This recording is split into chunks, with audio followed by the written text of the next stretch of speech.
Online के सभी मित्रों का स्वागत है भाई। जल्दी से जुड़े, शुरू किया जाए बेटा। आ, कल बेटा एक शब्द को थोड़ा लेके परेशान हो गए थे आप, तो मैंने नोटिस किया। वो ये था कि जब मैंने ये बताया कि कैबिनेट मिशन की योजना के अनुसार क वर्ग में 6 प्रांत थे, तो उसमें एक नाम आया था उत्तरी पश्चिमी प्रांत। तो अब उत्तरी पश्चिमी प्रांत तो पाकिस्तान वाला इलाका है, और लेकिन हम लोगों ने पढ़ा था कि आगरा और पश्चिमी अवध को मिलाकर उत्तर पश्चिम प्रांत बनाया गया। उसके कई नाम से जाने गए, उत्तर पश्चिम प्रांत, आगरा अवध संयुक्त प्रांत, पश्चिम प्रांत, मैंने कई नाम से जाना गया। बाद में फिर हम लोगों ने उसको आगरा अवध संयुक्त प्रांत कहा। तो आगरा अवध छोड़ दिया और फिर वो हो गया संयुक्त प्रांत, जो बाद में धीरे धीरे धीरे धीरे जिसमें हम लोग बैठे हैं यही हो गया। तो उत्तर पश्चिम प्रांत नाम रखा गया, और जो बोला गया वो उत्तरी पश्चिमी प्रांत बोला गया। नाम में डिफरेंस है। उस जमाने के हिसाब से वो उत्तर पश्चिम की ओर था, जिसको संयुक्त प्रांत हम लोगों ने कहा। और फिर इसको जो हमने उत्तरी पश्चिमी प्रांत बाद में एक बनाया, जो एक्सट्रीमली उत्तर पश्चिम की ओर था, इसलिए उसको नाम ही दे दिया हम लोगों ने उत्तरी पश्चिमी प्रांत। तो कोई कंफ्यूजन नहीं होना चाहिए। उत्तरी पश्चिमी प्रांत आगरा अवध वाले का ही नाम था संयुक्त प्रांत, लेकिन उसको संयुक्त प्रांत नहीं बोलते थे। आगरा अवध संयुक्त प्रांत माने दोनों को मिला के साथ में बोला जाता। फिर बाद में धीरे धीरे आगरा और अवध छोड़ दिया और अब हो गया वो संयुक्त प्रांत, और फिर वही संयुक्त प्रांत धीरे धीरे हम लोगों के प्रांत में। अब इसमें भी टूट फूट हुई है, आपने देखा उत्तराखंड बन गया, क्या क्या बन गया, तो ये सब है, पढ़ेंगे हम लोग। हाँ, कई नाम, मैंने कहा ना कि उसको कई नाम से जाना जाता था। अब वो सीमांत इसलिए कहा जाता था कि वो हमारी आखिरी सीमा थी, तो इसलिए उसको सीमांत जोड़ दिया गया ताकि कंफ्यूजन ना हो। और इसे तो इसीलिए समस्या के लिए जब हमने उसको उत्तरी पश्चिमी प्रांत जब कहा, तो इसको संयुक्त प्रांत कहना शुरू कर दिया ताकि कोई कंफ्यूजन ना हो। चलिए बेटा, 2 मिनट फिर से रिवाइज करेंगे बेटा, थोड़ा आप लोगों से बातचीत करेंगे कि कहाँ तक मामला पहुंचा। कैबिनेट मिशन की योजना के अनुसार जो संविधान सभा का निर्माण हुआ वो बड़ा कॉम्प्लिकेटेड था बेटा। कल हम लोगों ने देखा ही कि मामला बहुत सहज नहीं किया, एकदम इतना तकनीकी बना दिया कि ठीक ठाक समझने वाले की भी बुद्धि गुम हो जाए। और मैंने कल एक प्रश्न भी दिया था, तो थोड़ा उस संदर्भ में भी आपसे बात कर लें। अभी पता नहीं लिखा नहीं लिखा, आप समझे। समस्या ये है बेटा कि आखिर कैबिनेट मिशन की योजना इतनी कॉम्प्लिकेटेड काहे हुई? क्यों अंग्रेजों ने कहा अरे सीधा सीधा संविधान सभा बनाए होते और कह देते बैठ के बनाइए अपना संविधान।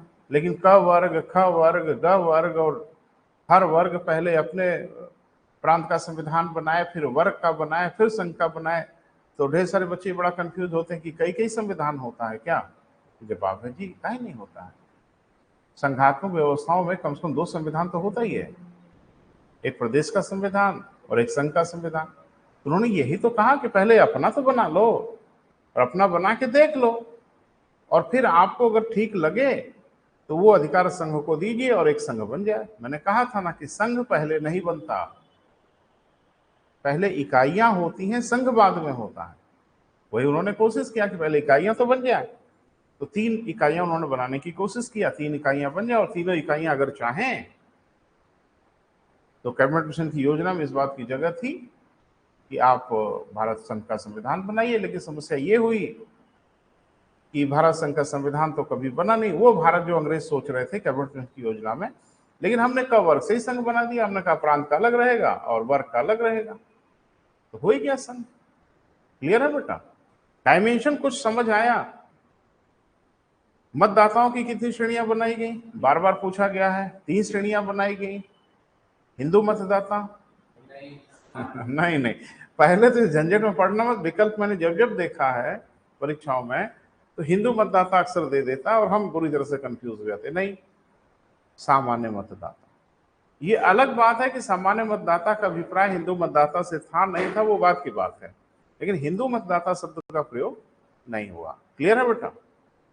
दूसरा मुस्लिम मतदाता, और तीसरा सिख मतदाता। लेकिन सिख मतदाता हर वर्ग के लिए नहीं था, वो खाली ख वर्ग के लिए था, क्योंकि पंजाब भी उसमें शामिल था। कल को पूछेगा कि क वर्ग में संविधान सभा के कितने सदस्यों का प्रावधान था। अच्छा, बच्चे क्या करते हैं कि कल आपने देखा कि ब्रिटिश प्रांतों से 292, चीफ कमिश्नरी प्रांतों से 4 और देसी रियासतों से 93 एकदम रटे रहते हैं। अच्छा, आपको क्या लगता है कि वो यही पूछेंगे? बिल्कुल नहीं पूछेंगे। चीफ कमिश्नरी प्रांतों का नाम पूछेंगे। कुछ उल्टा पुल्टा होगा बेटा, बहुत स्ट्रेट फॉरवर्ड तो नहीं होगा, क्योंकि स्ट्रेट फॉरवर्ड अगर होगा तो फिर कंपटीशन में मजा नहीं आएगा। कंपटीशन में थोड़ी धार होनी चाहिए। क्वेश्चन ऐसे होने चाहिए जो सघनता से जो अध्ययन किया हो वही बता पाए। अरे आजकल छोटे छोटे बच्चे बता देंगे बेटा कि संविधान सभा के कुल कितने सदस्य थे। तो 187 क वर्ग को, 35 क वर्ग को, 70 ग वर्ग को। ये तो थोड़ा सा और डिटेल गए, थोड़ा और डिटेल में चले जाएं तो 187 में से 167 सामान्य मतदाता के लिए और 20 मुस्लिम के लिए। 35 जो था ख वर्ग में, इसको 3 श्रेणियों में बांटा इसलिए गया कि चूंकि पंजाब इसमें था। प्रांत कौन कौन से थे? सिंध, उत्तरी पश्चिमी जो सीमांत प्रांत आप बोलो, अगर वो भी जोड़ लो तो वो, और पंजाब। तो पंजाब अगर था तो पंजाबियों को भी जगह देनी पड़ेगी। तो 9, 22 और 4, 9 सामान्य को, 22 मुस्लिम को, 4 सिखों को दिया गया। ग वर्ग में 2 प्रांत रखे गए, असम और बंगाल, है ना बेटा? बड़े बड़े प्रांत थे तो सीट भी ठीक ठाक दी गई, 10 लाख पे के हिसाब से इनको सीट दी गई 70, 3436। क्लियर है बेटा? ये आपको हर हाल में याद रहना चाहिए, और यही नहीं याद रहना चाहिए, थोड़ा इसकी प्रोसेसिंग भी कर लीजिएगा। प्रोसेसिंग इन सेंस कि संविधान सभा में कुल कितने सदस्यों को सामान्य मतदाताओं द्वारा चुना जाना था, तो जोड़ के हम लोगों ने देख लिया था, 210 आया था। मुस्लिम मतदाताओं द्वारा कितने लोगों को चुनना था? सिख मतदाताओं द्वारा संविधान सभा के कुल कितने लोगों को चुनना था? 4। क्लियर है? अब अगर थोड़ा और डिटेल में जाना चाहे, देखो ये कंपटीशन है ना बेटा, आप जितना आगे बढ़ो उतना अच्छा है। तो कांग्रेस ने कितनी सीटें जीता, मुस्लिम लीग ने कितने जीता, बाकी अन्य छोटी छोटी पार्टियां थी, एक एक एक एक वो लोग भी जीत गए। क्लियर है बेटा? तो ये पूरी योजना पे लोगों ने कहा कि संविधान का निर्माण होगा, और मैंने आपको बताया था कि जब योजना बनी थी तो न जवाहरलाल नेहरू मूर्ख थे न जिन्ना मूर्ख थे। उसी क्षण आपको विरोध कर देना चाहिए था कि ना ना ये योजना हमको मंजूर ही नहीं है। लेकिन जब योजना बनी तो सब लोगों ने मंजूर कर लिया। लेकिन जब अपनी अपनी स्थिति स्पष्ट हुई तो जिन्ना को तो थोड़ा खराब लगने लगा। खराब लगने की वजह बिल्कुल साफ थी, उनके दिमाग में चल ही रहा था कि आखिरकार ये हमारी बात कहाँ सुनी जाएगी। अरे भाई, आज संसद में कानून बनता है तो बीजेपी बहुमत में है, बीजेपी जैसा चाहेगी कानून बनेगा, कोई रोक लेगा क्या? नहीं रोक पाएगा। क्यों? क्योंकि लोकतांत्रिक व्यवस्था में बहुमत ही जो चाहता है वो करता है। अब संविधान सभा में अगर कांग्रेस का बहुमत है, ये यूं कहें ठेठ भाषा में हिंदुओं का बहुमत है, तो फिर तो मुझे लगता है वो जो चाहेंगे वैसा संविधान बनाएंगे। एक्चुअल में भारत में बेटा कुछ बातें बहुत पहले से चल रही थी, आप पढ़ेंगे इतिहास वगैरह तो क्लियर होगा। कहीं ना कहीं ये बात चल ही रही थी, सावरकर से लेके आगे तक चल रहा था, और फिर जिन्ना साहब की भी सोच थी कि क्यों ना ये पूरा जो हमारा भूभाग है जिसको हम लोग भारत कह रहे हैं, इसमें 2 देश बना दिया जाए। इसको कहा गया 2 नेशन थ्योरी, द्विराष्ट्र सिद्धांत कहा गया। इसकी आलोचना भी कर सकते हैं, इसका सपोर्ट भी कर सकते हैं, डिपेंड करता है आप। जिन्ना में इसके प्रबल समर्थक थे। वो कहते थे कि एक्चुअल में जो भारत भूभाग है, यहाँ पे 2 अलग अलग प्रकार की संस्कृति के लोग बड़े स्तर पे रहते हैं, जिनकी संस्कृति एकदम डिफरेंट टाइप की है, एक हिंदू और एक मुस्लिम। और चूंकि इनकी संस्कृति, इनकी सोच एकदम डिफरेंट है, इसलिए हमेशा गाहे बगाहे इसमें क्लैश होता रहता है। इतिहास गवाह है बेटा, बहुत पहले से क्लैश होता रहा है। इन लोगों का मानना था कि क्यों ना 2 देश बना दिए जाए। देखो, घर परिवार में रोज कलह मची रहे, रोज लड़ाई झगड़ा होती रहे और चैन से ना रह पाए, तो मुझे लगता है उससे बेहतर यही है कि अलग अलग रहें, तो आराम से रहें, कोई परेशानी नहीं। या दुनिया अगर अलग बिलग नहीं हुई होती, इतनी बड़ी कहां से हुई होती। तो ये सोच बहुत बुरी तो नहीं थी। तो उन्होंने कहा कि भाई ठीक है, एक मुसलमानों के लिए राष्ट्र हो जाए और एक हिंदू के लिए राष्ट्र हो जाए, धर्म पे आधारित दो राष्ट्र बने जाए। नाम दिया टू नेशन थ्योरी, दो ही राष्ट्र सिद्धांत। जिन्ना भी इसके प्रबल, तो जिन्ना तो इसके प्रबल समर्थक थे, लेकिन उस समय के जो कांग्रेस के लीडर्स थे वो टू नेशन थ्योरी को अस्वीकार करते थे, नहीं मानते थे कि ना ना ऐसा कुछ नहीं होगा।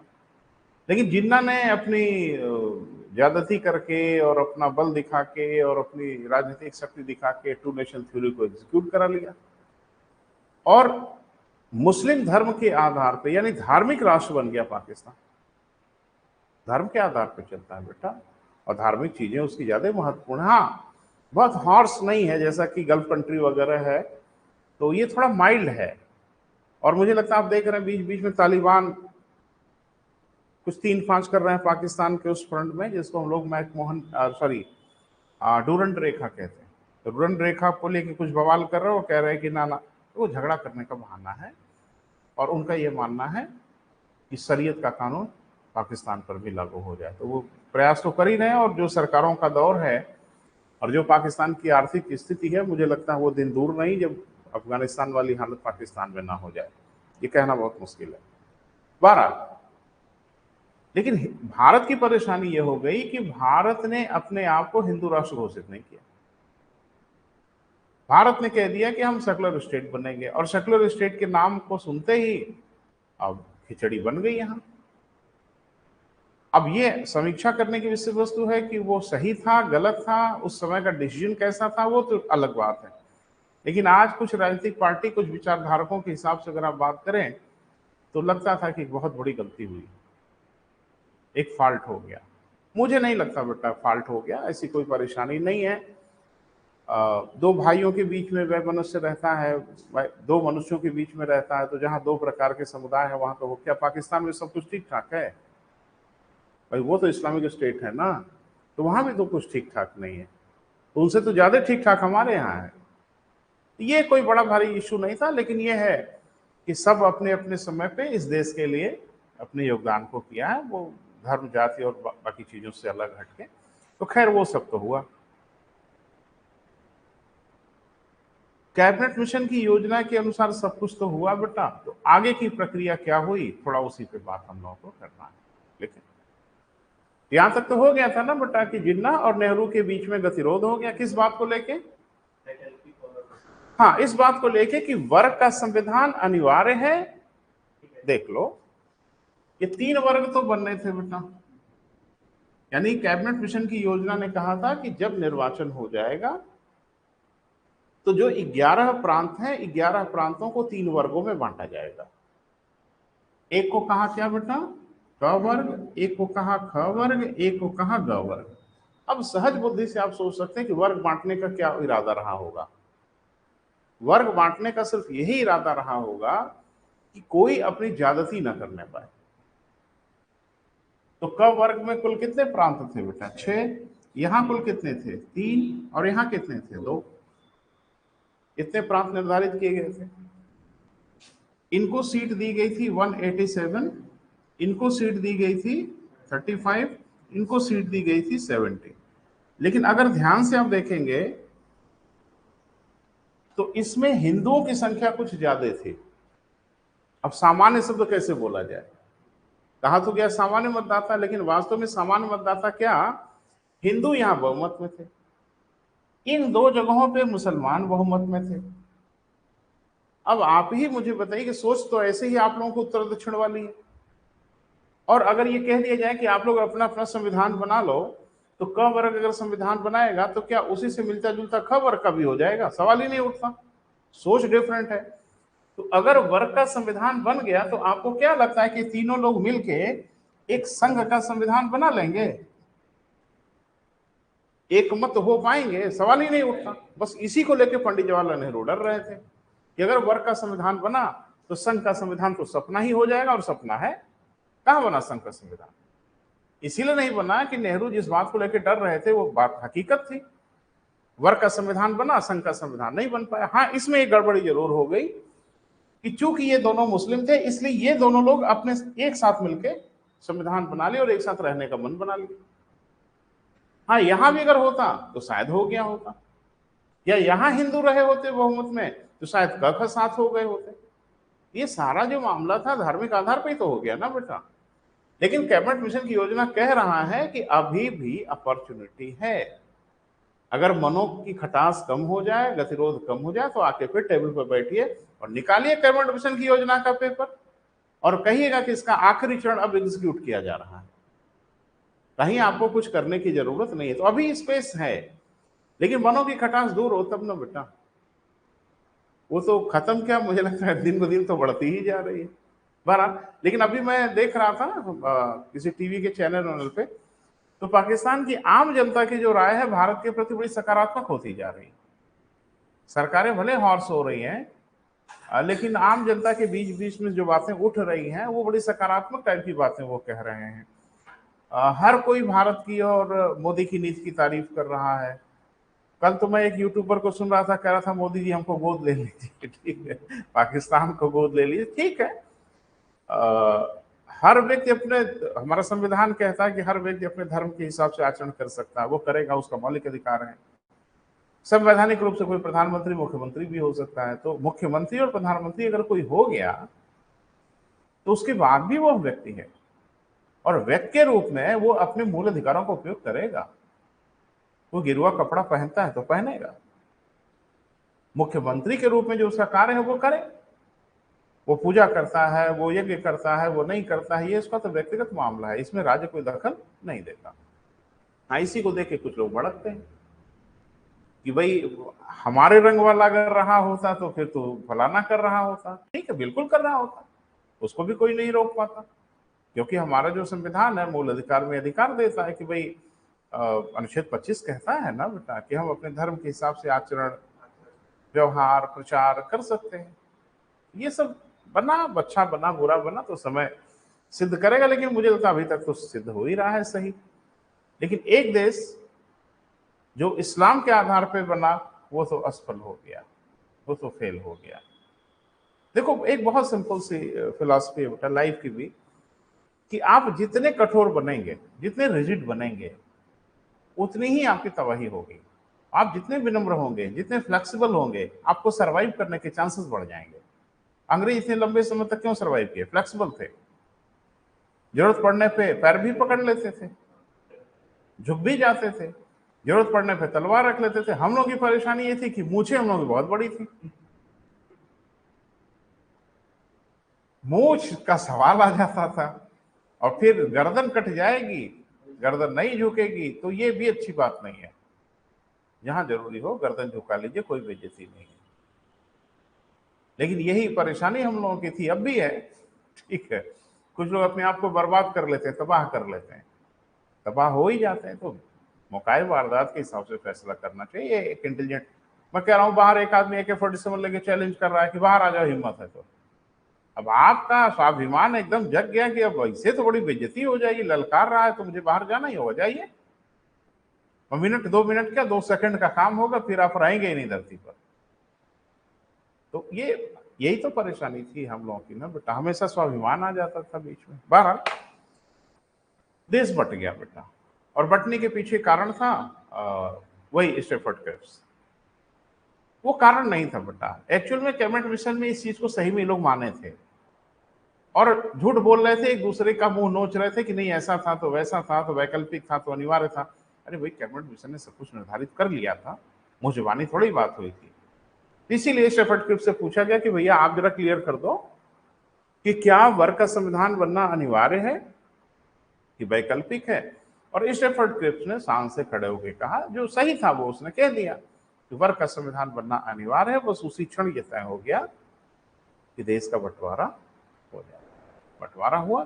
बहरहाल अब आते हैं बेटा कि संविधान सभा का गठन वठन क्या हुआ, संविधान कैसे बना, तो पहुंच जाएंगे 49 तक, इसमें कोई शक नहीं है।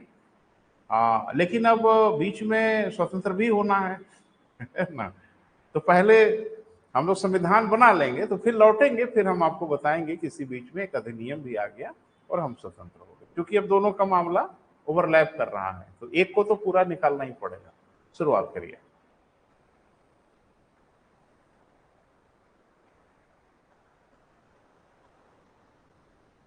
संविधान सभा की जो पहली बैठक होती है वो 9 दिसंबर 1946 को होती है।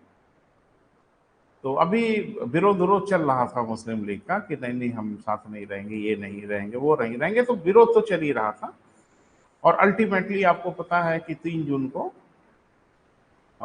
1947 को माउंटबेटन ने एक योजना प्रस्तुत कर दी, जिसको हम लोग इतिहास में माउंटबेटन योजना के नाम से जानते हैं।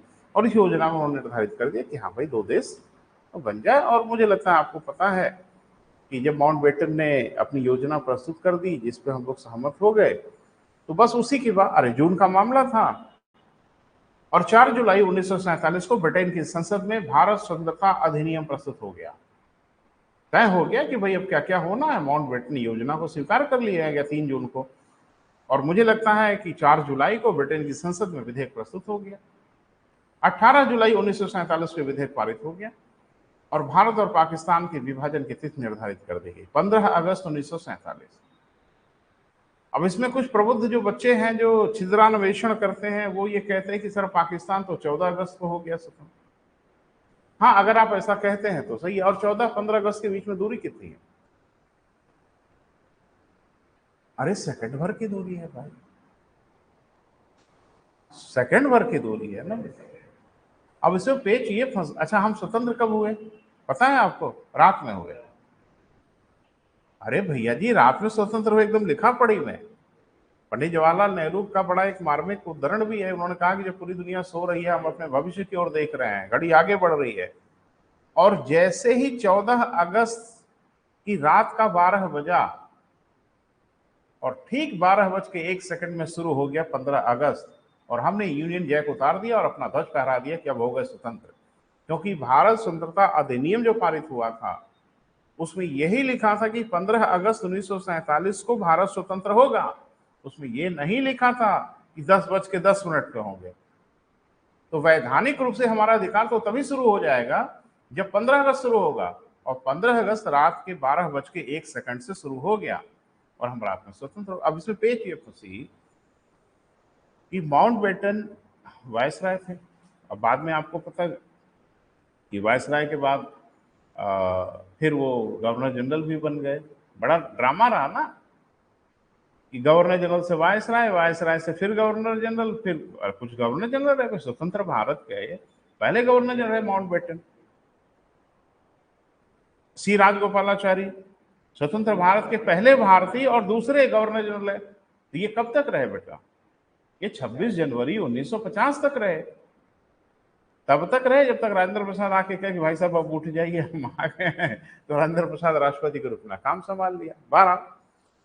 तो माउंटबेटन की परेशानी ये थी कि दोनों इकाइयों की स्वतंत्रता के समय उन्हें उपस्थित रहना था, और लिटरली ये संभव नहीं था कि माउंटबेटन एक ही साथ भारत और पाकिस्तान में उपस्थित रहे।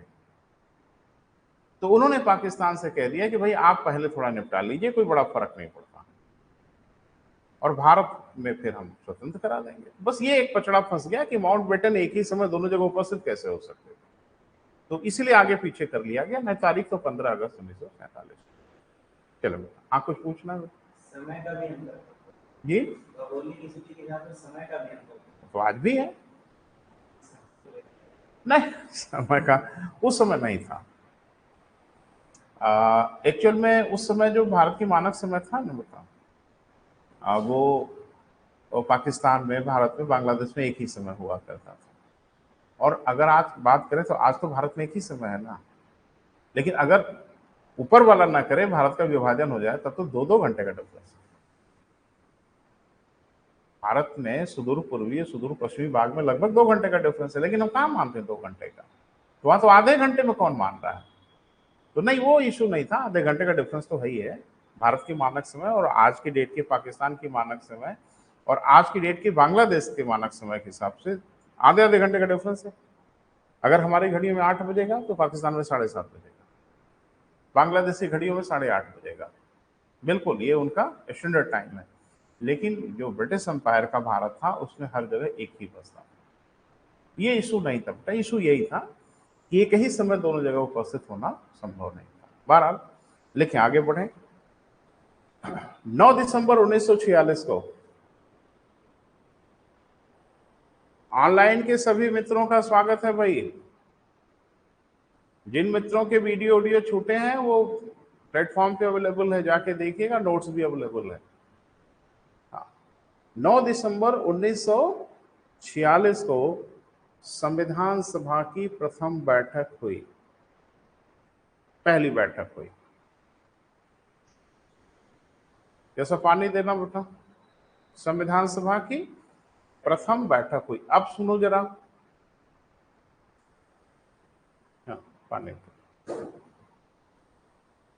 किसी भी सभा की बैठक तब तक नहीं होगी जब तक, रहने दो बेटा, जब तक उनके अध्यक्ष न हो, और अध्यक्ष तब तक नहीं होंगे जब तक बैठक न हो जाए। अरे आप देख रहे हो ना, ये बहुत बड़ी समस्या है भाई। अध्यक्ष का निर्वाचन तो तब होगा जब बैठक होगी, और बैठक तब तक नहीं होगी जब तक अध्यक्ष नहीं होगा। तो ये तो मामला मुर्गी अंडे वाला हो गया कि पहले मुर्गी की पहले अंडा। और भाई अध्यक्ष तब न चुना जाएगा बेटा जब बैठक होगी, और बैठक तब तक नहीं होगी जब तक अध्यक्ष नहीं हो। अध्यक्षता कौन करेगा भाई, कैसे बैठक होगी? आज की डेट की जो हमारी समस्या है, आज भी है समस्या, जैसे लोकसभा का जब निर्वाचन हो जाता है और सदन की पहली बैठक होती है, तो इसमें भी पेच फंसी है। वो पेच इसमें भी फंसी है कि कौन जाके बैठ जाएंगे, तो उस वाली कुर्सी पे कौन बैठेगा। देखने का जो जाके बैठ जाए वही, नहीं मारामारी हो जाएगी, ऐसे थोड़ी होगा, नहीं। तो आज की डेट में तो व्यवस्था है प्रोटेम स्पीकर की, इसको हम लोग बोलते हैं क्या बेटा, प्रोटेम स्पीकर। ये प्रोटेम स्पीकर क्या है वो सुन लें, आज वाला सुन लें, तो वो वाला अभी हम आपको बताते हैं। प्रोटेम स्पीकर का मामला यह है कि राष्ट्रपति जो सबसे अनुभवी और वयोवृद्ध सांसद होते हैं उनको प्रोटेम स्पीकर बना देता है, इस बात से बिल्कुल निश्चिंत होते हुए वो किस पार्टी और किस विचारधारा के व्यक्ति हैं, उनसे लेना देना नहीं होता। तो उनको क्या बना देता बेटा, प्रोटेम स्पीकर, जिसको अस्थायी अध्यक्ष भी कह सकते हैं। बस वो थोड़ी देर के लिए उनको बनाता है। जैसे बीजेपी की जो पहली सरकार बनी थी उसमें कमलनाथ थे प्रोटेम स्पीकर, वो तो कांग्रेस के थे, लेकिन बीजेपी ने आपत्ति नहीं किया, कहा कोई परेशानी नहीं, प्रोटेम स्पीकर अनुभवी व्यक्ति हो। तो प्रोटेम स्पीकर स्पीकर की कुर्सी पे जाके बैठता है और माननीय सभी सदस्य अपने स्थान को ग्रहण कर लेते हैं। फिर प्रोटेम स्पीकर अपने शपथ लेता है और सभी माननीयों को शपथ दिलाता है, ठीक है। उसके बाद अस्थायी अध्यक्ष उपाध्यक्ष का निर्वाचन कराता है और सबको प्रणाम करते हुए अपना स्थान छोड़ देता है, अस्थायी अध्यक्ष को सौंप देता है। फिर अस्थायी अध्यक्ष अपना कार्य। तो आज हमारी संसदीय व्यवस्था में तो ये प्रावधान है। अब उधर आइए संविधान सभा में, 9 दिसंबर 1946 को संविधान सभा की पहली बैठक हो रही, अध्यक्षता कौन करेगा? देखने का राजेंद्र प्रसाद करेंगे। काहे करेंगे भाई, क्यों करेंगे? तो उसमें हुआ क्या, वो आप लोगों ने पढ़ा है कि सच्चिदानंद सिन्हा को अस्थायी अध्यक्ष बनाया गया। तो कोई तो बनाया होगा। अब ये तो बड़ा अच्छा शब्द है कि बनाया गया, अरे कोई तो बनाया होगा ना, कि मनमाना ढंग से बना दिया गया, संविधान सभा ने बना दिया, उस समय के जो हमारे गवर्नर जनरल थे उन्होंने बना दिया, आखिर कौन बना दिया भाई? आज तो राष्ट्रपति बनाता है। तो उस जमाने में इनको अस्थायी अध्यक्ष कौन बनाया होगा, तो इस पे थोड़ा सा फोकस कर लीजिए। एक्चुअल में उस समय कांग्रेस के जो अध्यक्ष थे जेबी कृपलानी थे, भारतीय राष्ट्रीय कांग्रेस के अध्यक्ष उस समय में थे जेबी कृपलानी। तो जेबी कृपलानी ने प्रस्ताव प्रस्तुत किया कि हम चाहते हैं कि सच्चिदानंद सिन्हा को अस्थायी अध्यक्ष बना दिया जाए, और पंडित जवाहरलाल नेहरू ने उस प्रस्ताव का समर्थन कर दिया। तो इसी आधार पर उनको अस्थायी अध्यक्ष बना दिया गया।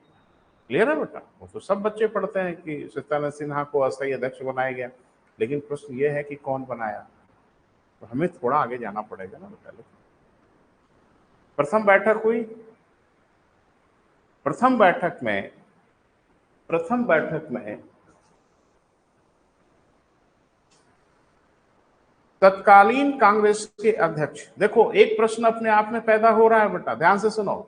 आपसे सिर्फ ये पूछेगा कि कांग्रेस की जब पहली बैठक हो रही, सॉरी, संविधान सभा की जब पहली बैठक हो रही थी उस समय कांग्रेस का अध्यक्ष कौन था। जबकि सीधे सीधे ये क्वेश्चन तो नहीं दिख रहा है, लेकिन जिसने इसको पढ़ा होगा वो सरसिया बता देगा। लिखाया जा रहा है ना बेटा कि जो पहली बैठक हो रही थी उसमें कांग्रेस के तत्कालीन अध्यक्ष, तत्कालीन माने जो उस समय अध्यक्ष थे, तो नाम लिख रहे हैं ना। तो देखो क्वेश्चन कभी कभी बेटा जो तथ्य आप पढ़ते हो वो एग्जामिनर अपने हिसाब से पूछता है, बस तथ्य पे नजर बनाए रखिए। तत्कालीन कांग्रेस के अध्यक्ष जेबी कृपलानी के प्रस्ताव पर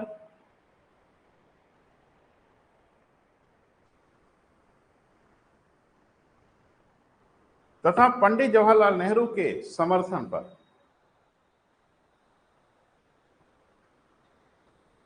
सचितानंद सिन्हा को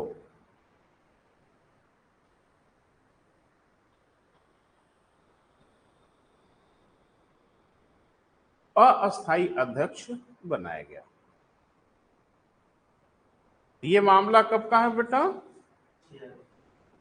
हाँ, 9 दिसंबर 1946 को। खाली फॉर्मेलिटी की गई कि पहले ये सब तो क्लियर हो जाए।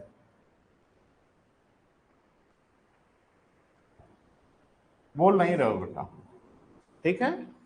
फिर 11 दिसंबर 1946, तो एक तो है बेटा 9 दिसंबर 1946 और एक है 13 दिसंबर 1946। याद करना आसान भी है, 9, 11, 13 तो थोड़ा सा याद भी रहेगा। तो पहली बैठक हुई थी 9 दिसंबर 1946 को। सचिदानंद सिन्हा को अस्थायी अध्यक्ष बनाया गया। अस्थायी अध्यक्ष इसीलिए बनाया गया कि बैठ के अस्थायी अध्यक्ष वगैरह का निर्वाचन करा दीजिए। निर्वाचन हो गया। फिर अगली बैठक होती है 11 दिसंबर 1946 को, और 11 दिसंबर 1946 को डॉक्टर राजेंद्र प्रसाद संविधान सभा के अस्थायी अध्यक्ष निर्वाचित हो गए। क्लियर है बेटा? तो उनको कहा गया कि जब संविधान बनाने के लिए संविधान सभा बैठेगी तो उसकी अध्यक्षता करेंगे कौन? राजेंद्र प्रसाद उसकी अध्यक्षता करेंगे। ठीक है, अभी धीरे धीरे स्टार्ट हो रहा था इंजन। फिर 13 दिसंबर 1946 को बैठक होती है। तो अभी हम लोग को ये पता नहीं था कि संविधान तो बनाना ही है, कैसा संविधान बनाना है, उसकी सोच क्या होगी, उसकी फिलॉसफी क्या होगी, उसकी डिजाइन क्या होगी। तो बहुत सिंपल सी बात है कि जब संविधान बनाने आप बैठोगे, संविधान बनाने जा रहे हो, तो आपको ये बताना पड़ेगा ना कि किस तरह का संविधान बनना है, क्योंकि दुनिया में तरह तरह के संविधान थे।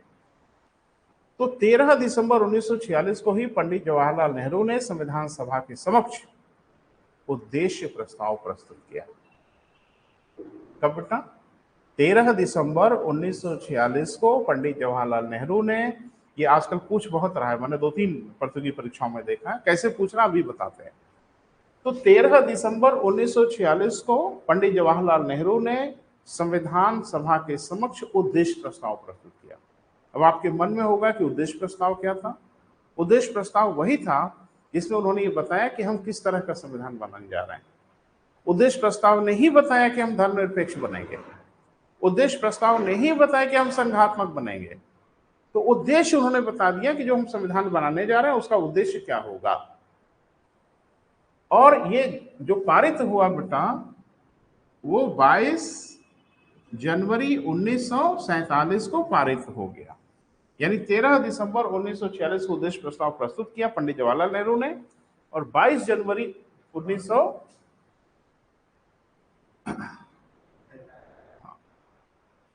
को पारित हो गया। जब ये पारित हो गया तो संविधान सभा को अब समझ में आ गया कि हमको किस तरह का संविधान बनाना है, और बड़ी मजेदार बात कि यही उद्देश्य प्रस्ताव हमारे संविधान की उद्देशिका बने। ये पूछा गया कि संविधान की उद्देशिका को सबसे पहले किसने प्रस्तुत किया। तो आप जैसे सोच रहे हो वैसे तो नहीं पूछेंगे ना, पूछेंगे वही थोड़ा अपने स्टाइल में पूछेंगे। तो पंडित जवाहरलाल नेहरू ने प्रस्तुत किया था, जो पारित हुआ, संविधान हम लोगों का बनना शुरू हुआ, लेकिन वही बाद में हम लोगों ने अपने संविधान की प्रस्तावना, प्रिम्बल या उद्देशिका लिखा। तो हमारे संविधान में जो भी उद्देश्य है, उद्देशिका है, प्रिम्बल है, प्रस्तावना है, वो जवाहरलाल नेहरू जी की देन है। उन्होंने संविधान निर्माण के पहले ही बता दिया कि हम धर्मनिरपेक्ष बनेंगे, हम समाजवादी बनेंगे, हम फलाना बनेंगे, हम धमाका बनेंगे, सबको अधिकार देंगे, आर्थिक, सामाजिक और राजनीतिक अधिकार सबको दिया जाएगा। सब बातें जो आप प्रस्तावना में पढ़ते हो, अब बाद में थोड़ा संशोधन हुआ था, 2-3 शब्द उसमें जोड़े गए, उनको छोड़ के बाकी सारी बातें पंडित जवाहरलाल नेहरू ने कह दी थी और जो पारित हो गया। और फिर राह मिल गई हम लोगों को कि अब हमें किस तरह का संविधान बनाना है, और हम लोगों ने संविधान के निर्माण की प्रक्रिया शुरू की। एक लंबी चौड़ी प्रक्रिया, तमाम आयोग बनाए गए, तमाम समितियां बनाई गई, जिसमें आपने पढ़ा होगा कि इसमें बड़ा महत्वपूर्ण समिति थी जिसको कहते हैं ड्राफ्टिंग कमेटी, प्रारूप समिति, जिसकी अध्यक्षता बी.आर. अम्बेडकर जी कर रहे थे। और बस पता नहीं कहां से रिमर फैला दिया कि पूरा संविधान अम्बेडकर जी ने बना दिया। नहीं नहीं, संविधान अम्बेडकर जी ने थोड़ी बनाया। देखो कंफ्यूजन क्यों होता है, नेता लोग भी भाषण देते हैं ना, तो आप सुनते हैं कि पूरा संविधान भीमराव अम्बेडकर जी ने बना। अच्छा, पूरा संविधान जब भीमराव अम्बेडकर जी ने बना दिया तो संविधान सभा की क्या जरूरत थी? संविधान सभा की क्या आवश्यकता थी? भीमराव अम्बेडकर जी बना दिए होते। हम किसी की आलोचना निंदा नहीं कर रहे हैं, हम हकीकत बता रहे हैं। ऐसा नहीं कि भीमराव अम्बेडकर जी जीनियस नहीं थे, पढ़े लिखे नहीं थे, बिल्कुल थे। लेकिन जब भीमराव अम्बेडकर को ही संविधान बनाना था तो फिर संविधान सभा की क्या आवश्यकता थी? तो पहली बात कि भीमराव अम्बेडकर जी ने संविधान नहीं बनाया। क्लियर है? एक ने कहा अच्छा तो फिर लिखा होगा, नहीं, वो लिखा भी नहीं। प्रेम बिहारी नारायण रायजादा ने अपने हाथ से संविधान को लिखा, वहां भी गड़बड़ हो गया आपका। माने जो संविधान लिखा है तो एक व्यक्ति ने लिखा है, अपने हाथ से लिखा है, उनका नाम बड़ा महत्वपूर्ण है, कहीं कहीं आपने देखा होगा, प्रेम बिहारी नारायण रायजादा। लिखते बड़ा अच्छा थे। जैसे कुछ लोग बड़ा अच्छा लिखते हैं, उनकी राइटिंग बहुत अच्छी होती है। जैसे देखते हो हम लोग का जो यूनिवर्सिटी के सर्टिफिकेट्स वगैरह होते हैं, तो हर कोई उस पर नहीं लिखता, उस पर एक लिखने वाला होता है, बड़ी स्टाइल में लिखता है, लेटर वेटर बड़े शानदार होते हैं, तो वही लिख पाता है। ये लिखने वाले थे बढ़िया, बेचारे बड़ी मेहनत किए और पूरे हाथ से पूरे संविधान को लिखा। बड़ा पेज है संविधान में, किसी ने बॉर्डर की डिजाइन तैयार की, इन्होंने लिखने का काम किया, कितने पेन, कितना क्या क्या सब लिखा हुआ है, लेकिन वो सब बड़ा मतलब का नहीं है। बहरहाल तो एक लंबी प्रक्रिया चली बेटा, लेकिन संविधान का निर्माण हुआ कैसे वो थोड़ा जानना आपको बहुत जरूरी है। संविधान का जो निर्माण हुआ वो बिल्कुल वैसे ही हुआ जैसे कि आज के डेट में संसद कोई विधि बनाती है। उसके अलग कोई प्रक्रिया नहीं अपनाई गई। मतलब कि क्या लिखना है संविधान में, पहले प्रस्ताव आएगा, फिर उस प्रस्ताव पे सब लोग अपनी अपनी राय देंगे, फिर किसी को आपत्ति होगी तो आपत्ति दर्ज कराएगा। यही सब ना प्रक्रिया होगी कि ना नहीं ऐसे कैसे वैसे तो ठीक नहीं है। लेकिन किसी की आपत्ति मानी गई या नहीं मानी गई, ये किसी व्यक्ति एक के कहने से थोड़ी होगा। अब उसमें होगा मतदान। बहुमत से अगर उनकी आपत्ति को मान लिया गया तो आपत्ति स्वीकार कर ली जाएगी, प्रस्ताव में संशोधन कर लिया जाएगा। और बहुमत ने डांट दिया कि चुप, फालतू बोल रहे हो, तो उनके विरोध का स्वीकार नहीं किया जाएगा। यही ना लोकतंत्र का तकाजा है। लेकिन बड़ी मजेदार बात है बेटा, इस संविधान का निर्माण ऐसे नहीं हुआ। क्लियर है? आज संसद कोई कानून बनाती है तो ऐसे ही बनता है। और ध्यान रखना, आगे हम पढ़ाएंगे, कोई भी कानून बनता है तो उसको 3 बार पढ़ा जाता है। कितनी बार बेटा? 3 बार। इसको वाचन कहते हैं, रीडिंग कहते हैं। यानी कोई कानून बनता है तो उसको 3 बार रीडिंग की जाती है। संविधान भी 3 बार पढ़ा गया, तीसरी बार जाके फाइनलाइज किया हम लोगों ने। तो प्रक्रिया क्या क्या है बेटा वो समझिए। पहला ये कि हमारे संविधान में, संविधान निर्माण करते समय कभी वोटिंग नहीं हुई, कभी मतदान नहीं हुआ। क्यों नहीं हुआ? क्योंकि हम ये दिखाना चाहते थे कि हमारा संविधान सर्वसम्मति से बना है, मत विभाजन से हमारा संविधान नहीं बना है, ताकि दुनिया को अच्छा लगे, हमको अच्छा लगे। देखो जब मत विभाजन होता है ना बेटा, तो इसका मतलब ये होता है कि कुछ लोग नाखुश हैं, कुछ लोग खुश हैं। इसीलिए लोकतंत्र को बहुत अच्छा नहीं माना जाता। अरे लगभग 50% लोग तो आपको मना कर रहे हैं ना, 85% के आसपास आपको हाँ कह रहे हैं, तो लगभग आधे लोग तो मना ही कर रहे हैं ना, तो अच्छी बात तो नहीं मानी जाती। इसलिए संविधान सभा ने निर्धारित किया कि संविधान का जो निर्माण होगा वो सर्वसम्मत से होगा। अब समस्या ये थी तो उस बात पे सब लोग जबरदस्ती सहमत तो हो नहीं सकते, इसलिए कहा गया कि जो भी हम लोगों का विवाद होगा, जो भी तर्क वितर्क होगा, वो बैठक के बाहर निपटा लेंगे। नहीं समझ पा रहे हो? वो सारे विवाद हम लोग इस बैठक में नहीं, बैठक के बाहर सारे विवाद को निपटा लेंगे, सर्वसम्मति बना लेंगे, फिर प्रस्ताव यहां लेके आएंगे, और जब यहां प्रस्ताव आएगा तो कोई चू चौपड़ नहीं करेगा, एक सुर में बोलेंगे हाँ। वो जैसे होता है ना कि घर में मेहमान आने को होते हैं तो सारे बच्चों बच्चों को सहेज दिया जाता है कि देखो लड़ाई झगड़ा नहीं, कायदे से रहना है ना। हाँ जाएंगे फिर महाभारत शुरू कर देना, लेकिन जब तक मेहमान घर में है कायदे से रहना, ताकि अच्छा आपका आचरण वगैरह दिखे। तो वही था कि संविधान सभा में तो कुछ नहीं, जो मुंह नचौवल करनी है वो बाहर कर लो, आखिरी कर लो, जी भर जाए, फिर वहां हम लोग सारी बातों को सुनेंगे और फिर उसको कंसोलिडेट करेंगे ताकि सबके मन की बात वहां रह जाए, और संविधान सभा में जब आए तो उस पर कोई आपत्ति ना हो। ये बड़ी मजेदार बात थी, बड़ी अच्छी बात थी। इस संविधान सभा ने संविधान को सर्वसम्मति से बनाया, यानी किसी भी मैटर पे मत विभाजन नहीं हुआ। संविधान के निर्माण के लिए कुल 12 सत्र आयोजित किए गए, यानी संविधान सभा की बैठक के कितने बेटा 12 सेशन। जैसे आप देखते हैं ना, संसद का सत्र प्रारंभ हुआ, संसद का सत्र समाप्त हुआ, तो साल भर में संसद के कितने सत्र होते हैं 3। तो संविधान के निर्माण के लिए कुल 12 सत्र बुलाए गए। 12 सत्रों में 167 बैठकें हुई, और 167 बैठकों में 3 वाचन हुए, और हमारे संविधान का निर्माण कंप्लीट हुआ। लिख लो। तो अभी तो 9 दिसंबर में ही उलझे हुए हैं ना बेटा, लिखें 11 दिसंबर 1946 को डॉक्टर राजेंद्र प्रसाद संविधान सभा के अस्थायी अध्यक्ष निर्वाचित हुए।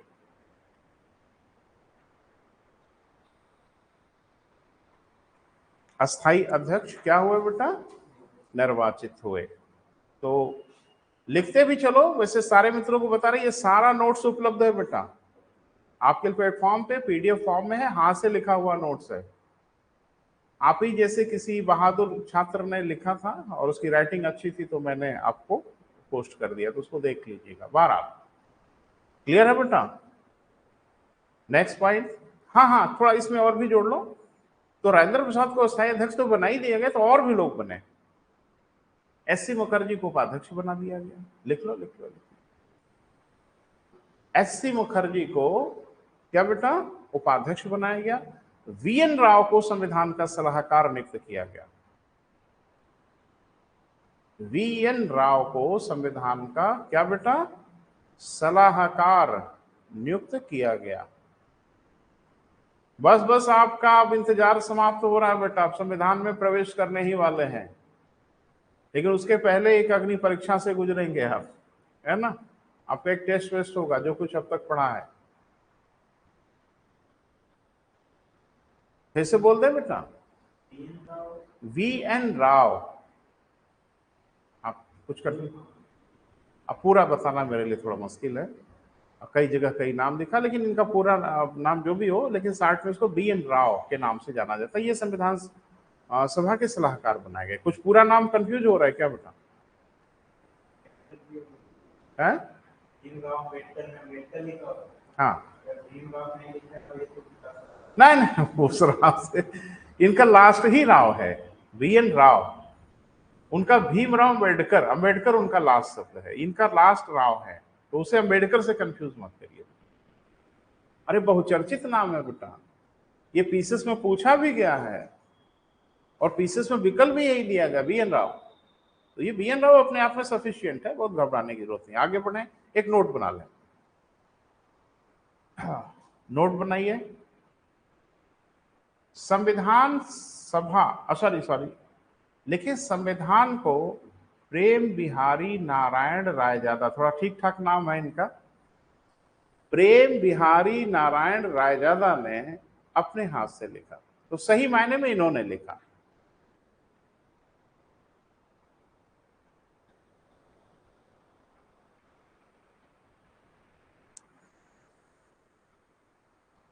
क्लियर है बेटा?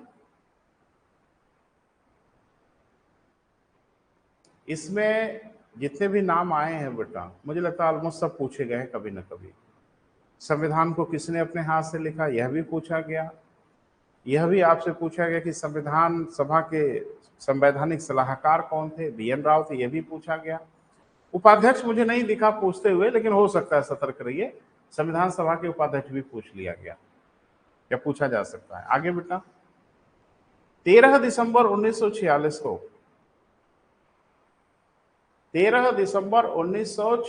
1946 को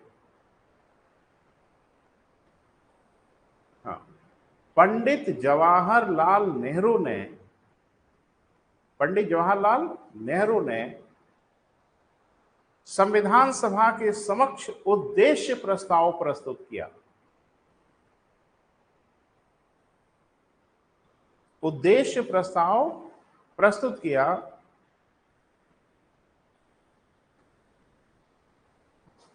ठीक है बेटा, जिसमें यह निर्धारित किया गया कि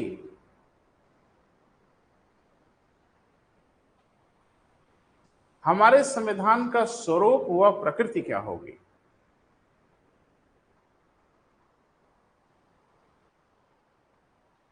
मतलब समझ पा रहे हैं बेटा?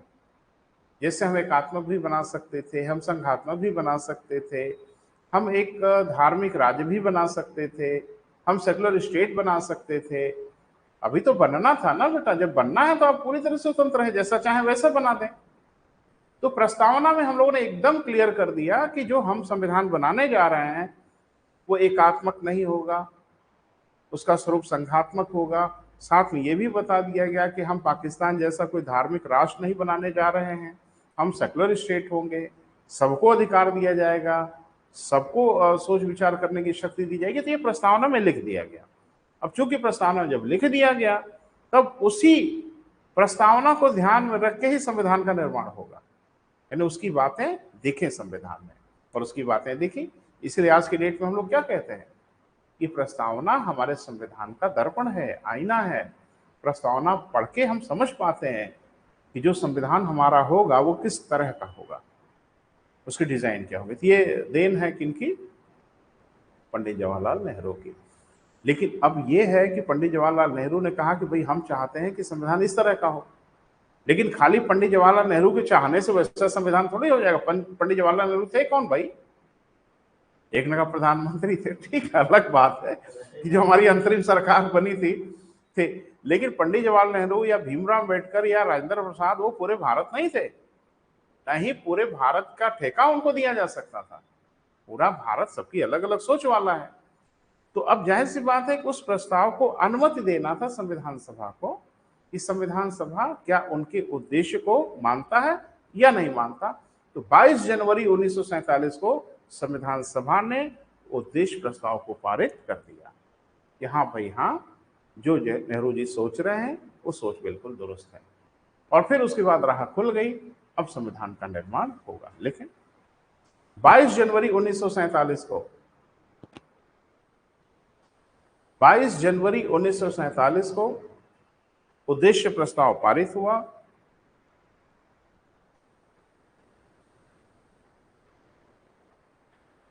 तथा संविधान के निर्माण का कार्य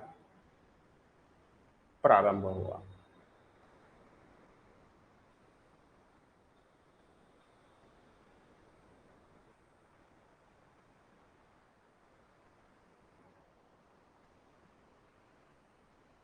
इसके लिए क्या किया गया बेटा? अनेक समितियां बना दी गई, सब नोट्स में बेटा डिटेल में है। अब दोबारा हम क्या बोले, लिखा भी हर जगह है।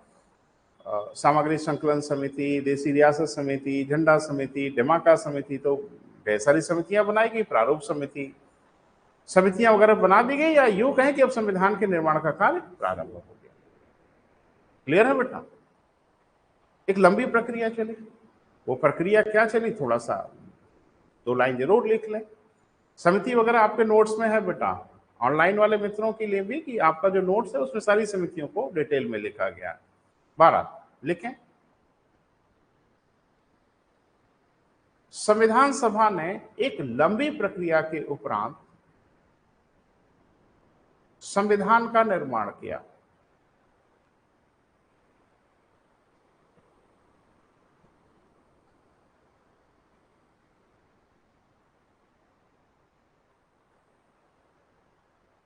क्लियर है बेटा? संविधान का निर्माण किया।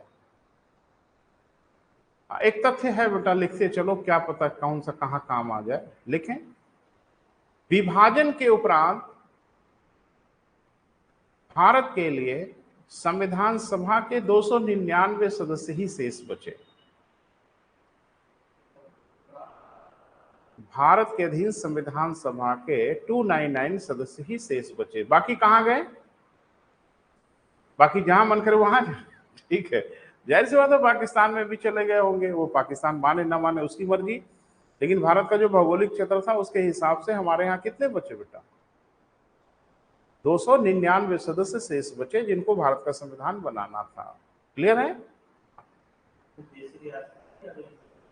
कुछ शामिल हो गई थी, लेकिन सब कहाँ शामिल हुई? तो सबको तो वल्लभ भाई पटेल जी को बताया गया कि भैया आप ही लौह पुरुष हैं, आप ही के बस का है, तो उनको जिम्मा सौंपा गया और कर दिखाया उन्होंने। कुछ रियासतें ने उजड्डई किया, बदमाशी किया, जिसमें 3 रियासतें थी। मुझे लगता है सबको पता है, हैदराबाद की रियासत थी, जम्मू कश्मीर की रियासत थी, जूनागढ़ की रियासत थी। ये 3 रियासतें बड़ी बड़ी रियासतें थी और इन 3 रियासतों ने ड्रामा शुरू किया। अच्छा, भारत संविधान अधिनियम में अंग्रेजी बदमाशी करके चले गए, अभी पढ़ेंगे, जिसमें उन्होंने कह दिया कि भैया जो रियासत वासत है ना, या हमारा रियासतों के बीच में जो समझौता अगर रहा होगा ना, सब खत्म, अब आपका जो मन करे वो करो। तो छोटी छोटी रियासतें तो मजबूरी थी भाई, वो आ गई, लेकिन ये 3 बड़ी रियासतें थी। हैदराबाद आज एक शहर है, लेकिन वो एट दैट टाइम वो शहर नहीं था, वो पूरा इलाका था। तो वल्लभ भाई पटेल समझाए हम जाए कि मान जाइए, तैयार ही नहीं हो रहे थे। तो उनके पास उनकी अपनी सेना थी जिनको रजाकार कहा जाता था। वो निजाम शाही थे ना, तो निजाम की सेना थी जिनको रजाकार कहा जाता। उनको बड़ा प्राउड था अपने रजाकार पे कि लड़ लेंगे, भिड़ लेंगे। फिर सरदार वल्लभ भाई पटेल बड़े वाकपटु व्यक्ति भी थे और बहुत जबरदस्त पर्सनालिटी के भी व्यक्ति थे। उन्होंने जाके समझाया कि सुन लो ध्यान से निजाम साहब, अब राजा महाराजा का दौर गया, अब लोकतंत्र का दौर है। हम तो हैदराबाद की जनता से लेंगे राय, और तुम किस खेत की मूली हो? तो मैं हैदराबाद की जनता से राय लूंगा कि उनका क्या इरादा है, वो भारत के साथ रहना चाहते हैं या हैदराबाद रियासत के साथ रहना चाहते हैं। निजाम इसके लिए तैयार नहीं हो रहा था। कारण था कि निजाम मुसलमान था, जनता अधिशन के हिंदू थे। ये तो तय था कि क्या होने वाला, तो उसी में झड़प हो गई। झड़प हो गई तो सेना कार्रवाई तो कम, पुलिस कार्रवाई हो गई, लेकिन ठीक ठाक लोग मरे, ऐसा नहीं था, हजारों लोग तो मरे ही। और उसके बाद फिर हैदराबाद महाराज, हैदराबाद का हाल देख के जूनागढ़ ने कहा हम तो आ ही रहे हैं तो कोई घबराने की जरूरत नहीं है, तो जूनागढ़ चलाया। पेच फंस गया जम्मू कश्मीर का। एक्चुअल में जम्मू कश्मीर की समस्या ये थी कि जम्मू कश्मीर एक बफर स्टेट बन गया। बफर स्टेट समझते हैं? हाँ, 2 बड़े राष्ट्रों के बीच में एक छोटा सा राष्ट्र जो होता है उसको बफर स्टेट कहते हैं। और वो राष्ट्र अपने आप को बहुत सुरक्षित मानता है और सुरक्षित होता भी है। 2 एक दूसरे के कट्टर दुश्मन बाहुबलियों के बीच में आपकी अगर जमीन है, एक तरफ एक बाहुबली की प्रॉपर्टी है, एक तरफ एक बाहुबली की प्रॉपर्टी है, और बीच में अगर आपकी प्रॉपर्टी है तो बहुत सुरक्षित है। किसी की हिम्मत नहीं है जो उस पर कब्जा करने की कोशिश करे, क्योंकि आपको नहीं कुछ करना पड़ेगा, गोली तो खुद ही चलेगी। तो यूरोप में अगर देखें तो स्विट्जरलैंड ऐसे ही बफर स्टेट है। तमाम विश्व युद्ध हुए, क्या क्या हुए, स्विट्जरलैंड पे कौन हमला किया भाई? तो मुझे लगा कि जम्मू कश्मीर को लगा कि हम इधर का स्विट्जरलैंड बन जाते हैं, और सौभाग्य से स्विट्जरलैंड जैसा है भी। ठीक है, तो ठीक है, भारत ने तो मान लिया कि भाई ठीक है, आप अगर नहीं आना चाहते हैं तो कोई बात नहीं। पाकिस्तान भी कोशिश कर रहा था कि हमारे ओर चले आए, तो उधर भी खैर वो जाने के मूड में नहीं था, वो स्वतंत्र रहने के मूड में था। धैर्य जवाब दे गया पाकिस्तान का, पेशेंस जवाब दे दिया पाकिस्तान को, और पाकिस्तान ने कर दिया हम। इसलिए बफर स्टेट पे कभी हमला नहीं करना चाहिए, लेने का देना हो जाता है। पाकिस्तान ने हमला कर दिया। वहां के राजा थे हरि सिंह, महाराजा हरि सिंह थे। प्रधानमंत्री थे शेख अब्दुल्ला के अब्बा अरे सॉरी, फारूक अब्दुल्ला के बाद शेख अब्दुल्ला। अरे कई अब्दुल्ला है ना, उमर अब्दुल्ला, फारूक अब्दुल्ला, फिर इनके अब्बा शेख अब्दुल्ला, और शेख अब्दुल्ला के दिमाग में कुछ खुराफात चल रहा था, तो उनकी मंशा कुछ ठीक नहीं थी। हरि सिंह की मंशा अलग थी। दोनों अलग अलग सोच वाले थे। शेख अब्दुल्ला अलग सोच रहे थे, हरि सिंह अलग सोच रहे थे।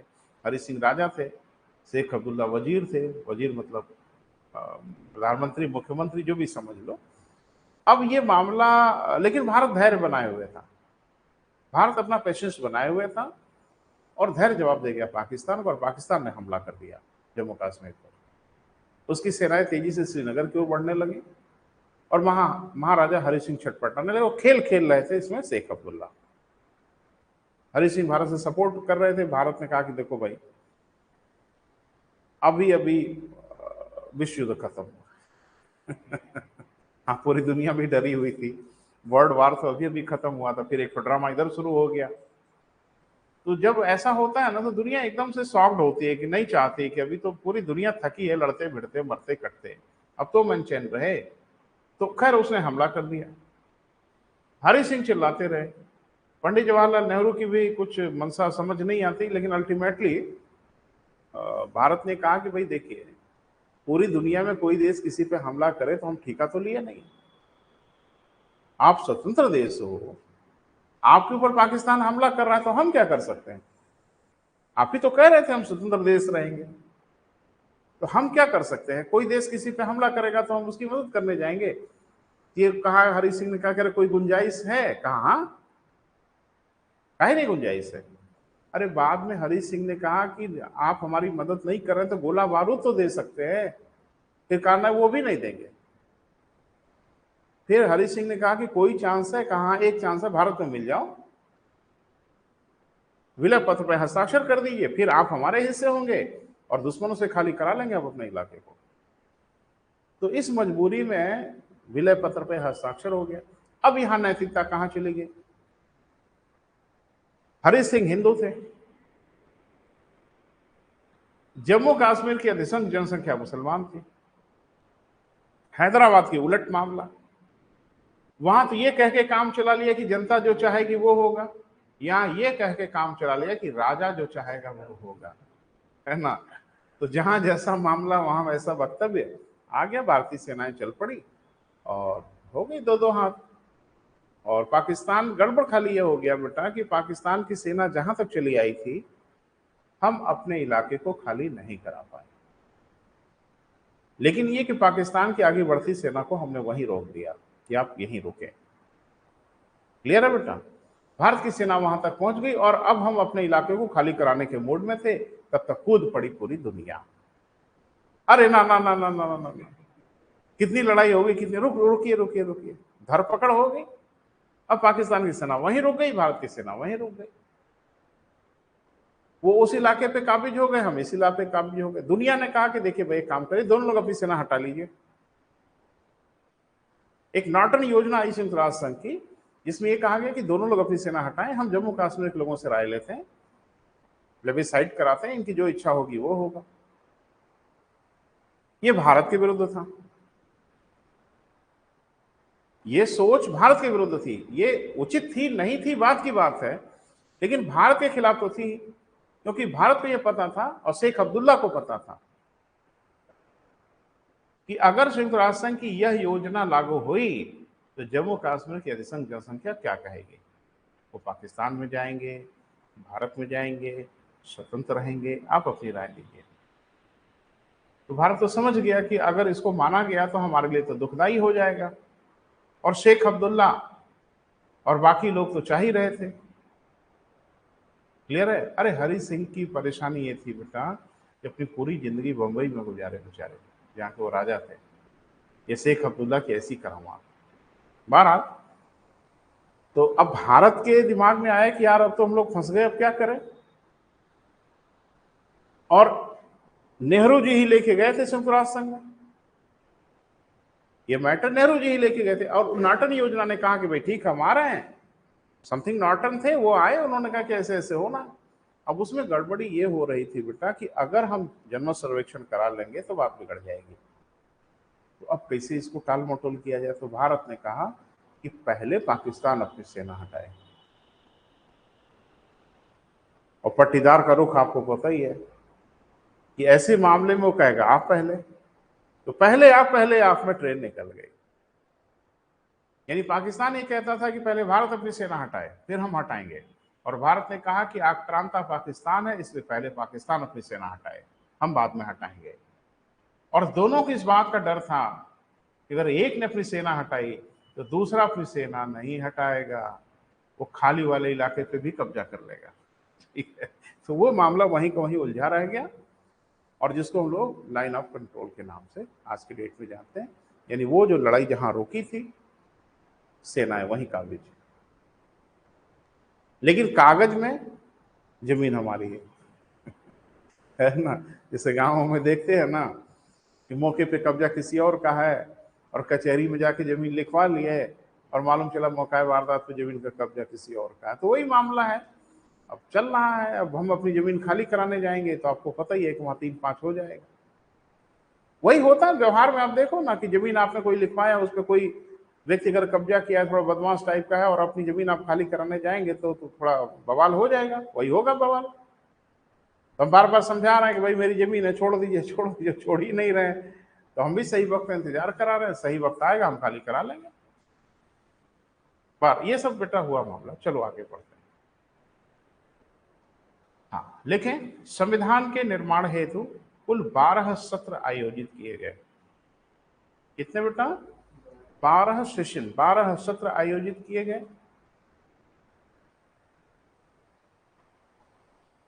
167 बैठकें हुई।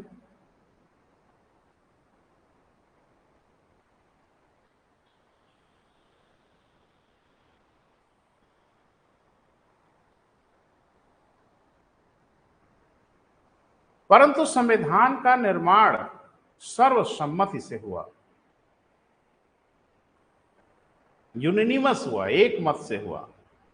परंतु संविधान का निर्माण कैसे हुआ बेटा? सर्वसम्मति से हुआ।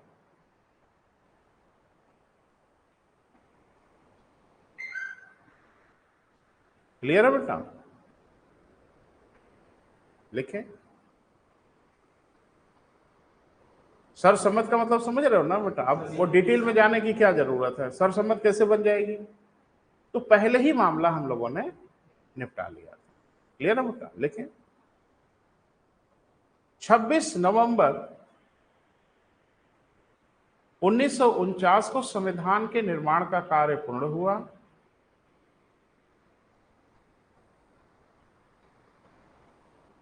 छब्बीस नवंबर 1949 को संविधान के निर्माण का कार्य पूर्ण हुआ। इसी तिथि को हमने संविधान को स्वीकृत तथा अंगीकृत भी किया।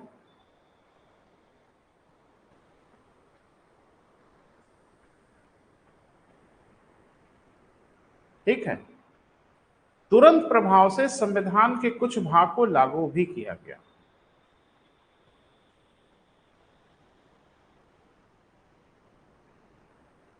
तुरंत प्रभाव से संविधान के कुछ भाग को क्या किया गया बेटा?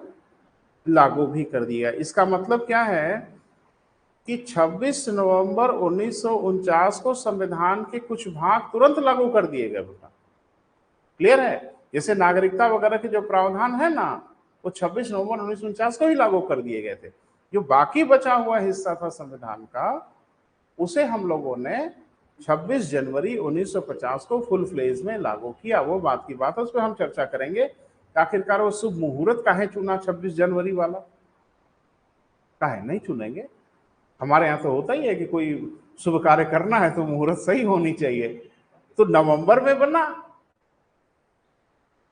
अरे दिसंबर और जनवरी, और शुभ मुहूर्त अगर जनवरी में आ ही रही है तो इतना तो इंतजार कर लो यार। 200 साल इंतजार किए तो हमने इंतजार किया ना। उस मुहूर्त के ऊपर हम चर्चा करेंगे।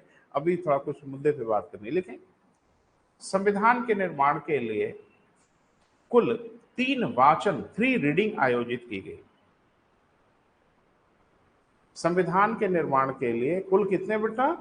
3 वाचन। वाचन माने रीडिंग, यानी संविधान को 3 बार पढ़ा गया। ये तीनों वाचन कब कब हुए बेटा, वो लिखना पड़ेगा आपको। कुल 3 वाचन आयोजित किए गए।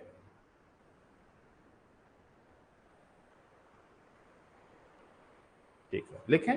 प्रथम वाचन 4 नवंबर 1948 से 9 नवंबर 1948 तक। 4 नवंबर 1948 से 9 नवंबर 1948 तक।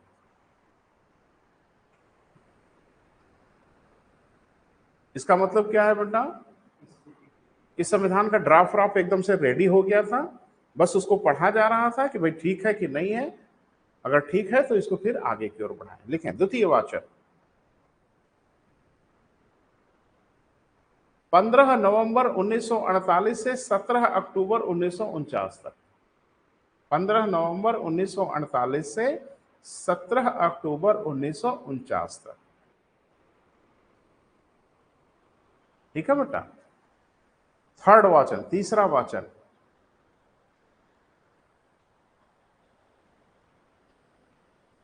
14 नवंबर 1949 से 26 नवंबर 1949 तक।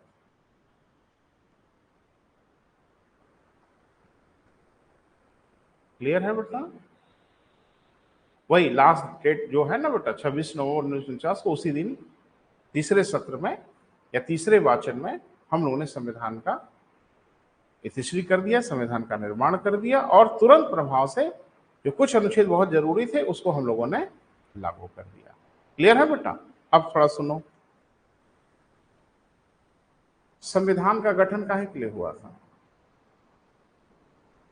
संविधान बनाने के लिए हुआ था। संविधान बन गया, घर जाइए। अरे संविधान सभा काहे के लिए बनी थी भाई? संविधान का निर्माण करने के लिए। अब संविधान का निर्माण 26 नवंबर 1949 को हो गया ना, तो अब क्या करेंगे? अब घर जाएंगे ना, और क्या करेंगे? क्या उसी दिन संविधान सभा डिसॉल्व हो गई? संविधान सभा के रूप में कब तक जिंदा रही? नहीं बेटा, नहीं नहीं, ठीक करिए, वही सब ठीक करना मेरा काम है। संविधान सभा जिंदा रही हो, कल्लू कल्लू के रूप में कब तक जिंदा थे? तो बता देंगे जब तक वो जीवन रहे, लेकिन कल्लू बीच में आईपीएस हो गए थे। लो, तो कल्लू फिर आईपीएस के रूप में जिंदा रहे ना। थोड़ा समझने की कोशिश करिए मैं क्या बोल रहा हूं।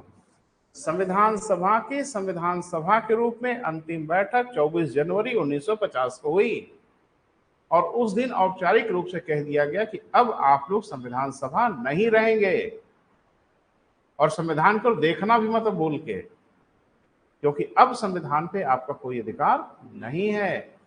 तो उन्होंने कहा अब हम क्या करेंगे? तो कहा अब बता रहे हैं क्या करेंगे, अभी भी रहेंगे आप लोग, लेकिन अब आप संविधान सभा नहीं रहेंगे, अब आप ही लोगों से बनेगी अंतरिम संसद। अस्थायी संसद का निर्माण किससे हुआ बेटा?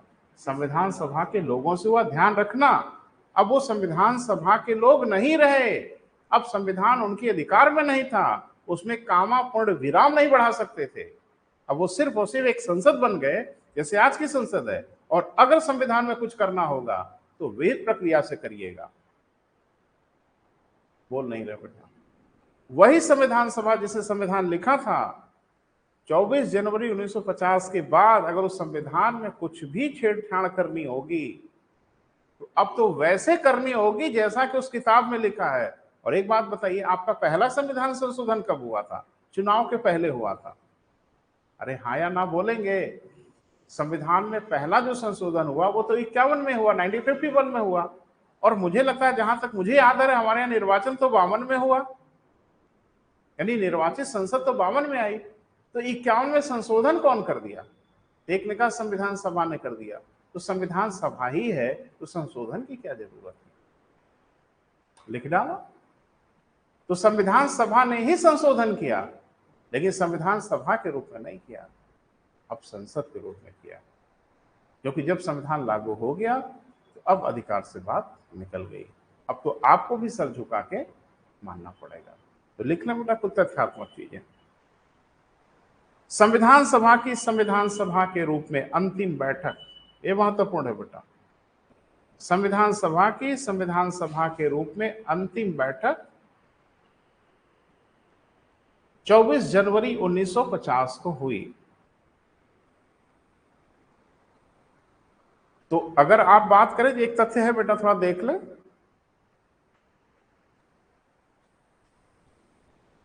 पढ़ना कम विश्लेषण करना ज्यादा, यही है कंपटीशन और कुछ नहीं होता। तो अगर संविधान सभा का जीवन कहें तो वो जीवन कब था आपको परीक्षा में घेर लेगा। संविधान सभा का अस्तित्व कब तक था? 9 दिसंबर 1946 से 26 नवंबर 1949 तक। अरे वो घेरेंगे ना ऐसे ही, और अगर आपकी दृष्टि नहीं है तो गड़बड़ा जाएंगे। तो ध्यान रखना, संविधान सभा 9 दिसंबर 1946 से लेके 24 जनवरी 1950 तक जिंदा थी, और तब तक इसका नाम था संविधान सभा। क्लियर है बेटा? लेकिन 24 जनवरी 1950 को औपचारिक रूप से बता दिया गया कि अब आप संविधान सभा नहीं रहेंगे। सब लोग उठ के घर जाने लगे कि चलो अब घर चला जाए, हो गया काम। कहा गया ना ना, घर मत जाइए, यहीं रहिए, अब आप लोग संसद कहलाएंगे। अब आप कहेंगे संसद काहे कहलाए? तो ऐसा भारत स्वतंत्रता अधिनियम में लिखा गया था कि जब तक भारत का निर्वाचन नहीं हो जाता तब तक संविधान सभा ही अंतरिम संसद के रूप में कार्य करेगी। और जब ये अंतरिम संसद हो गए, यानी 24 जनवरी को जब इनको कहा गया कि अब आप संविधान सभा नहीं रहे, अब आप अंतरिम संसद हो गए, तो उसी दिन इन लोगों ने राजेंद्र प्रसाद को राष्ट्रपति निर्वाचित किया। किसने? अंतरिम संसद ने किया। और 26 जनवरी 1950 को राजेंद्र प्रसाद भारत के राष्ट्रपति के रूप में अपना कार्यालय संभाल लिए और भारत हो गया गणतंत्र, रिपब्लिक। रिपब्लिक का मतलब कई दफा आपने पढ़ा होगा, लोगों ने बताया होगा, रिपब्लिक का मतलब यह नहीं होता कि जिस दिन संविधान लागू हो उस दिन कोई देश रिपब्लिक होता है ना। रिपब्लिक का मतलब होता है, गणतंत्र का मतलब होता है जब किसी देश का राष्ट्राध्यक्ष जनता द्वारा प्रत्यक्ष अथवा अप्रत्यक्ष चुना जाए तो वह देश गणतंत्र कहलाता है। ब्रिटेन में लोकतंत्र है ना, हाँ या ना? गणतंत्र है? नहीं, नहीं है गणतंत्र, क्योंकि उसका राष्ट्राध्यक्ष वंश परंपरा से है। लोकतंत्र रहे न रहे वो अलग चीज है बेटा, गणतंत्र अलग चीज है। हाँ ध्यान रखना, गणतंत्र में लोकतंत्र भी होगा, और लोकतंत्र में आवश्यक नहीं है कि गणतंत्र होगा। जैसे ब्रिटेन लोकतंत्र है लेकिन ब्रिटेन गणतंत्र नहीं है, क्योंकि राष्ट्राध्यक्ष वंश परंपरा से है। भारत लोकतंत्र भी है, भारत गणतंत्र भी है। अमेरिका लोकतंत्र है, अमेरिका गणतंत्र है। फ्रांस लोकतंत्र है, फ्रांस गणतंत्र है। जहां जहां के राष्ट्रपति जनता द्वारा प्रत्यक्ष अथवा अप्रत्यक्ष चुने जाते हों वो देश गणतंत्र नहीं है। ऑस्ट्रेलिया नहीं है, आइडिया नहीं है इसलिए गड़बड़ा गए। स्वीडन नहीं है, जापान नहीं है।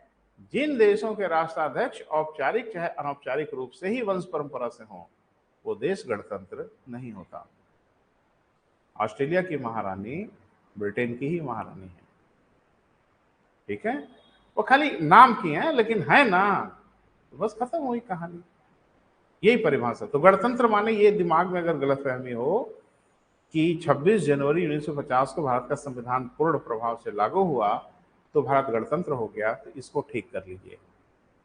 क्लियर है? ऐसा नहीं हुआ। 26 जनवरी 1950 को हमारा निर्वाचित राष्ट्रपति अपने ऑफिस को संभाल लिया, इसलिए हम गणतंत्र हुए। अच्छा एक चीज बताओ, संविधान लागू होने से अगर गणतंत्र से कोई रिश्ता होता तो थोड़ा सा गणतंत्र तो 26 नवंबर 1950 को ही हो गए थे। कहीं आपने पढ़ा है कि थोड़ा गणतंत्र 26 नवंबर को हुए और बाकी गणतंत्र 26 जनवरी को हो गए? ऐसा तो नहीं है। तो गणतंत्र से संविधान लागू होने से कोई रिलेशन नहीं है। ब्रिटेन में संविधान लागू नहीं है, गणतंत्र है नहीं है, तो संविधान लागू होने से गणतंत्र से क्या लेना देना है? क्लियर है बेटा? लिखे 24 जनवरी 1950 को ही संविधान सभा से अंतरिम संसद का निर्माण हुआ।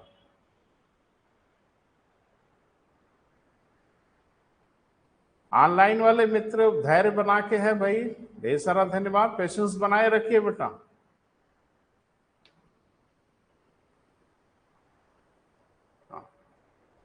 इसी दिन अंतरिम संसद के रूप में संविधान सभा ने राजेंद्र प्रसाद को भारत का राष्ट्रपति निर्वाचित किया।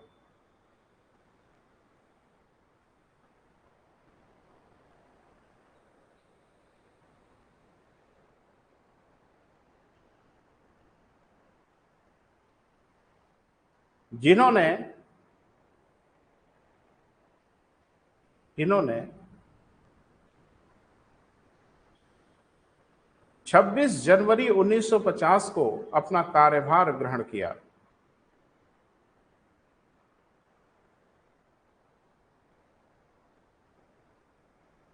अपना कार्यभार ग्रहण किया तथा भारत गणतंत्र हुआ।